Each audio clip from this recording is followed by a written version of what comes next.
ఏనుగుల్ని కాపాడడం కోసమే ప్లాస్టిక్ పుట్టింది. ఇది నమ్మశక్యంగా లేదు కదా! కానీ ఇది నిజం. మరి ఆ ప్లాస్టిక్ ఈరోజు మన బ్రష్ నుంచి మన బ్లడ్‌లోకి ఎలా చేరింది? ఆ విషయం ఈ వీడియో ద్వారా తెలుసుకుందాం.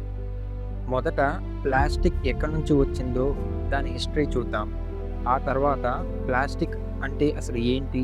పాలిమర్ చైన్స్ నుంచి మన చేతిలో బాటిల్ వరకు ఎలా వస్తుందో అర్థం చేసుకుందాం. చివర్లో మీరు రోజు వాడే 7 రకాల ప్లాస్టిక్‌లో ఏది సేఫ్, ఏది అవాయిడ్ చేయాలో తెలుసుకుందాం. మీరు ఈరోజు ఎన్ని సార్లు ప్లాస్టిక్‌ని టచ్ చేశారో తెలుసా? సరిగ్గా ఇదే క్వెషన్ ఒక రాజుని అడిగితే అతను అర్థమే చేసుకోలేడు. ఎందుకంటే అతని ప్రపంచంలో ప్లాస్టిక్ లేదు. అతని ప్రపంచంలో బంగారమే ఉంది. చాలా కాలం క్రితం మిడాస్ అనే రాజ్యానికి ఒక రాజు ఉండేవాడు. ఆ రాజుకి బంగారం అంటే పిచ్చి. ఒకరోజు దేవతల దూత వరం ఇస్తానన్నాడు. మిడాస్ వెంటనే ఇలా అడిగాడు, నేను టచ్ చేసిన ప్రతిదీ బంగారంగా మారాలి. మర్నాడు అతను సంతోషంగా ప్రతిదీ తాకాడు. చెట్లు, రాళ్ళు, పువ్వులు అన్నీ బంగారమయ్యాయి.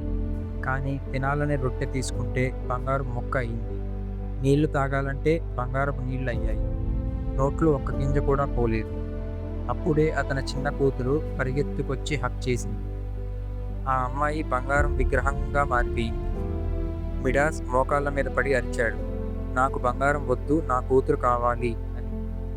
దూత వరం వెనక్కి తీసుకున్నాడు. కూతురు తిరిగి వచ్చింది. ఆ హగ్ అతనికి బంగారం కంటే విలువైనదిగా అనిపించింది. ఇప్పటికే ఈ రాజు కథకి ప్లాస్టిక్కి సంబంధం ఏంటో అర్థమై ఉండాలి. ఇంకా లేదంటే వీడియో చివరన ఖచ్చితంగా అర్థమవుతుంది, చూడండి. ఇప్పుడు ప్లాస్టిక్ హిస్టరీని తెలుసుకుందాం. 1860స్‌లో బిలియర్డ్స్ చాలా పాపులర్ గేమ్. ఆ గేమ్‌లో యూజ్ చేసే బాల్స్ ఏనుగు దంతంతో చేసేవారు. కానీ ఒక్కో ఏనుగు దంతం నుంచి కేవలం 4-5 బాల్స్ మాత్రమే వచ్చేవి. డిమాండ్ పెరిగే కొద్దీ ఏనుగుల్ని వేటాడడం పెరిగింది. దంతం కాస్ట్లీ అయిపోయింది. ఈ క్రమంలో ఒక న్యూయార్క్ కంపెనీ ఎవరైనా దీనికి ఆల్టర్‌నేటివ్ కనిపెడితే $10,000 ఇస్తాం అని ప్రకటించింది. అప్పటి కాలానికి ఇది భారీ మొత్తం. జాన్ వెస్లీ పియార్ట్ అనే యంగ్ ప్రింటర్ ఆ ప్రైజ్ మనీ కోసం ప్రయత్నించి సెల్యులోజ్ అనే మెటీరియల్ నుండి సెల్యులాయిడ్‌ని కనిపెట్టాడు. ఇదే ప్రపంచంలో మొదటి మ్యాన్ మేడ్ ప్లాస్టిక్. ఇంట్రెస్టింగ్ ఏంటంటే ఇది అతను ఏనుగుల్ని కాపాడాలని అనుకోలేదు. డబ్బు కోసమే చేశాడు. కానీ యాదృచ్ఛికంగా మనుషుల జీవన విధానాన్ని మార్చేశాడు. ప్రాబ్లం ఏంటంటే ఈ సెల్యులాయిడ్ మెటీరియల్ ఫ్లేమబుల్, అంటే త్వరగా మంట అంటుకుంటుంది. సో ప్రొడక్షన్ చాలా రిస్కీ. తర్వాత 1907లో సెల్యులాయిడ్కి ఆల్టర్నేటివ్గా బేక్లైట్ను కనుగొన్నారు. ఇది పూర్తిగా సింథటిక్, అంటే న్యాచురల్ మెటీరియల్ లేకుండానే చేసిన మొదటి ప్లాస్టిక్. దీన్నే ద మెటీరియల్ ఆఫ్ 1000 యూజెస్ అని పిలిచేవారు. ఇది సెల్యులాయిడ్లా ఫ్లేమబుల్ కాదు. అసలు బూమ్ వచ్చింది వరల్డ్ వార్ II సమయంలో. 1955లో Life magazine throw away living అని ఒక ఆర్టికల్ పబ్లిష్ చేసింది. అందులో ఒక ఫ్యామిలీ గాలిలో ప్లేట్స్, కప్స్ అన్నీ ఎగరేస్తూ ఫోటో తీయించుకుంది. ఇదే ఈరోజు మనం చూసే యూజ్ త్రో లైఫ్ స్టైల్‌కి మూలం. ఇప్పుడు అసలు ప్లాస్టిక్ అంటే ఏంటో తెలుసుకుందాం. ప్లాస్టిక్ అనేది పాలిమర్స్ యొక్క సమూహం. పాలీ అంటే చాలా, మర్ అంటే యూనిట్, అంటే చాలా యూనిట్లు కలిసిన చెయ్యి. ప్లాస్టిక్ విషయంలో ఎలా జరుగుతుందంటే క్రూడ్ ఆయిల్ నుండి చిన్న చిన్న మాలిక్యూల్స్ తీస్తారు. వీటిని మోనోమర్స్ అంటారు. వాటిని హీట్, ప్రెషర్, కెమికల్స్ వాడి ఒకదానికొకటి బైండ్ చేస్తారు. వేలాది మోనోమర్స్ కలిసి ఒక పొడవైన చైన్ తయారవుతుంది. అదే పాలిమర్ చైన్, అదే ప్లాస్టిక్. అయితే చైన్ లెంత్ని బట్టి ప్రాపర్టీస్ మారుతాయి. స్మాల్ చైన్ అయితే సాఫ్ట్ అండ్ ఫ్లెక్సిబుల్, క్యారీ బ్యాగ్స్లో యూజ్ చేస్తారు. అదే పొడవైన చైన్ అయితే hard and rigid, helmets, buckets ఇలాంటి వాటిలో వాడతారు. అలాగే చైన్లో వేరే యాటమ్స్ని కలిపితే హీట్ రెసిస్టెంట్గా మారుతుంది. కుక్కర్ హ్యాండిల్స్లో యూజ్ చేస్తారు.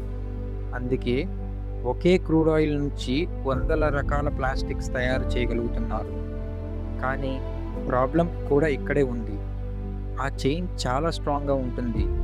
కాబట్టి నేచర్‌లో ఉండే బ్యాక్టీరియా, ఫంగై దాన్ని తొందరగా బ్రేక్ చేయలేవు. అందుకే వందల ఏళ్ళు అలాగే ఉండిపోతాయి. ప్లాస్టిక్ యొక్క మ్యానుఫ్యాక్చరింగ్ ప్రాసెస్ సింపుల్‌గా చెప్పాలంటే, ఇది క్రూడ్ ఆయిల్ మరియు నేచురల్ గ్యాస్ నుంచి తయారవుతాయి.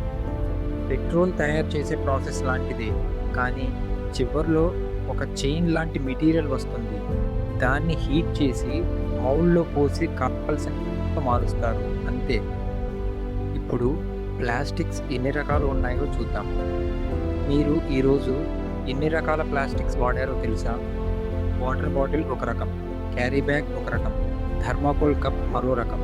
ప్రతిదీ వేరే వేరే ప్లాస్టిక్. కానీ అన్నింటినీ సేమ్‌గా ట్రీట్ చేస్తాం. ఇప్పుడు ఒక్కో రకం ప్లాస్టిక్ మీ లైఫ్‌లో ఏం చేస్తుందో, ఏది సేఫ్, ఏది అవాయిడ్ చేయాలో అర్థం చేసుకుందాం. ఏ ప్లాస్టిక్ ప్రొడక్ట్ అయినా కింద చూడండి.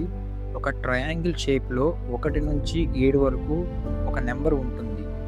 అదే ఆ ప్లాస్టిక్ యొక్క ఐడెంటిటీ. కానీ చాలామంది దాన్ని ఇగ్నోర్ చేస్తారు. ఆ నంబర్ మీకు చెప్తుంది ఇది సేఫ్‌గా వాడొచ్చా, వేడి పదార్థాలు పెట్టొచ్చా, రీసైకిల్ అవుతుందా లేదా అవాయిడ్ చేయాలా అని. ఇప్పుడు ఒక్కో నంబర్‌ని అర్థం చేసుకుందాం. Number 1 PET polyethylene terephthalate. మీరు రోజు తాగే వాటర్ బాటిల్, కూల్ డ్రింక్స్ ఇవే PET. Light weight, transparent and cheap. అందుకే ఎక్కువగా వాడతారు. కానీ ఒక ప్రాబ్లం ఉంది. ఈ బాటిల్‌ని రీఫిల్ చేసి మళ్ళీ మళ్ళీ వాడితే లేదా వేడి నీళ్ళు పోస్తే లోపల నుంచి చిన్న చిన్న కెమికల్స్ మీ వాటర్‌లోకి రిలీజ్ అవుతాయి. సో దీనిని రిపీటెడ్‌గా యూజ్ చేయకూడదు. డిస్పోజబుల్ అనే నేమ్ వచ్చింది కారణం లేకుండా కాదు. మరేం చేయాలి? ఒక్కసారి వాడి పడేయండి. రీఫిల్ చేయకండి. Number 2 HDPE high density polyethylene. మీ ఇంట్లో యూజ్ చేసే milk can, shampoo bottle, detergent can ఇవన్నీ హెచ్‌డిపిఈ. చాలా స్ట్రాంగ్‌గా ఉంటుంది. ఈజీలీ బ్రేక్ అవ్వదు. 7 రకాల్లో ఇది అన్నింటికంటే సేఫ్‌గా పరిగణిస్తారు. కెమికల్స్ లీచ్ కావు. రీసైకిల్ కూడా చాలా ఈజీ. సింపుల్ రూల్ ఏంటంటే మీ ఇంట్లో ఎక్కువ హెచ్‌డిపిఈ కంటైనర్స్ ఉంటే good choice. Number 3 PVC polyvinyl chloride. మీ ఇంట్లో water pipes, electrical wire covering ఇవి పీవీసీ. కన్స్ట్రక్షన్‌కి బాగుంటుంది. డ్యూరబిలిటీ కోసం క్లోరిన్‌ని యూజ్ చేస్తారు.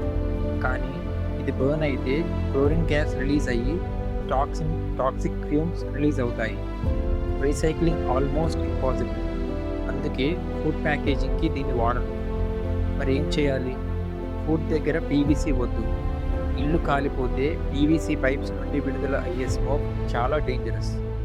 Number 4 LDPE low density polyethylene. గ్రోసరీస్‌కి వెళ్తే ఇచ్చే సన్నటి క్యారీ బ్యాగ్. ఇది మన అందరికీ తెలిసిందే.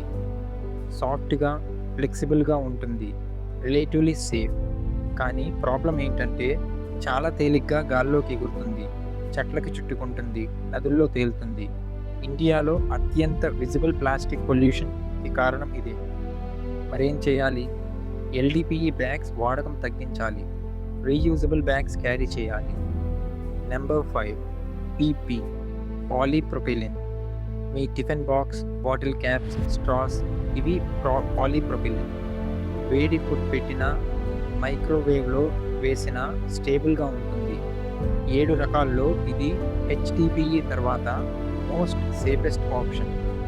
డైలీ యూజ్‌కి బెస్ట్ చాయిస్. సింపుల్ రూల్ ఏంటంటే ఫుడ్ కంటైనర్ కొనేటప్పుడు కింద 5 ఉంటే కాన్ఫిడెంట్‌లీ కొనొచ్చు.